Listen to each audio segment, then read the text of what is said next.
খাবার দিবেন, এই ভুলটা কখনো করবেন না। সঙ্গে সঙ্গে তাকে খাবার পানি কিছুই দেবেন না। যখন বাচ্চাটা আসবে তার আগে আপনার বুডারের সমস্ত কন্ট্রোল করে নেন।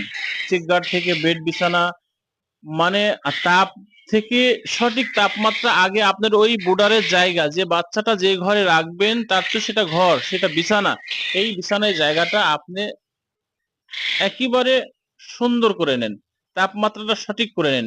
নেওয়ার পরে বাচ্চাটা আসার পরে আস্তে আস্তে ঢেলে দেন, একবারে ঝপ করে ঢেলে দেবেন না। অনেক ভাই দেখি যে বাচ্চা ক্যারেট ধরে লিলে ঝপ করে ঢেলে দেয়, ঝপ করে ঢেলে দেয়। আবার একটা একটা করে দেবেন না, এমন ভাবে দিবেন 2টা 4টা 5টা করে, কারণ সে অনেক শরীরের উপর ড্যামেজ হয়েছে, অনেক শরীরের উপর তার হ্যামারেজ, তার অনেক ধকল পড়েছে। বাচ্চাটা এমন ভাবে দেন, এমন ভাবে ধরে ধরে দেন, বাচ্চাটা ঘোরাফেরা করুক,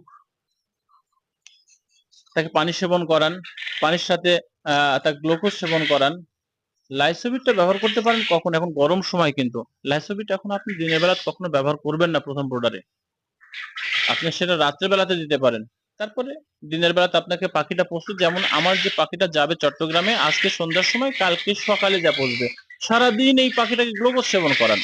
আর রাত্রে এসে তাকে অবশ্যই বুডারের মেডিসিন সেবন করান। বুডারের মেডিসিনের মধ্যে অবশ্যই প্যারাসিটামল ব্যবহার করবেন, অর্থাৎ ওই যে ধকলে তার